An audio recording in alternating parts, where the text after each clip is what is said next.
มาลองซีมกันเบิ่งว่าชาไข่มุกอยู่นี่สิแซ่บคืออยู่ไทยบ่ชาไข่มุกอยู่เยอรมันสิแซ่บคืออยู่ไทยบ่ไปเข้าไปสบายดีทุกค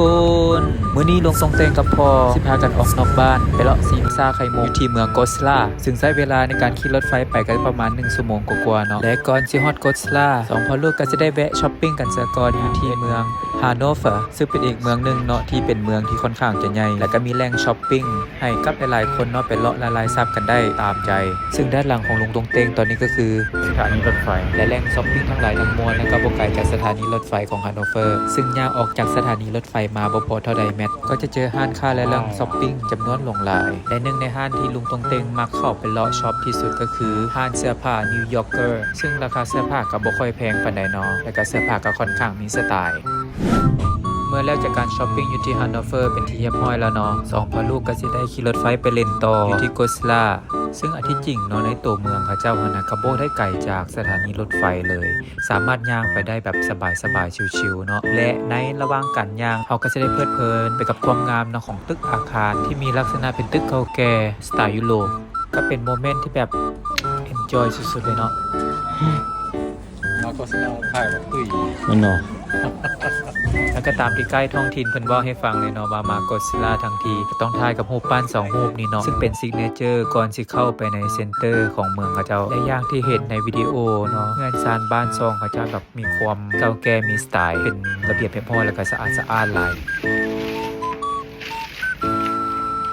เรือนเขาเจ้าบ้านเรือนเจ้างามขนาด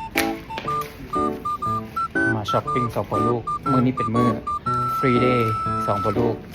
ช้อปปิ้งได้แต่เพิ่นผู้เดียว ได้แต่เพิ่นผู้เดียววันนั้นพาลูกมาช้อปปิ้งนะตัวเองได้3ตัวละลูกยังบ่ได้บ่ตัว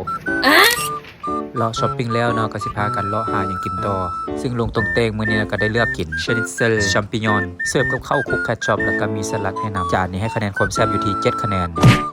และนี่ก็จะเป็นหน้าตาของอาหารป้าๆเนาะจักซื้อหยังบ่เนาะลุงตรงเตงก็จื้อบ่ได้ชิงกับสเปซี่กินสเปซี่ก็คือแฟนตากับมันโคลาอยู่นำกันแม่นบ่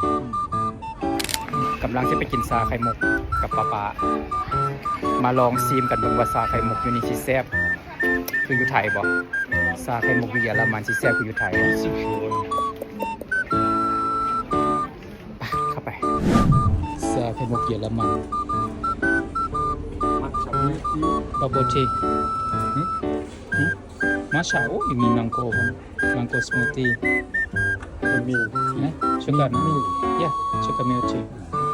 Ito ni.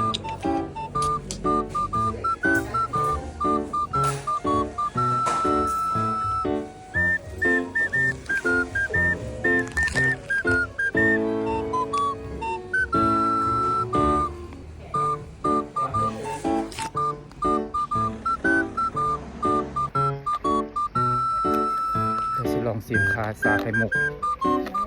ซีมใส่ไข่มุกเยอรมันก่อนสิแซ่บบ่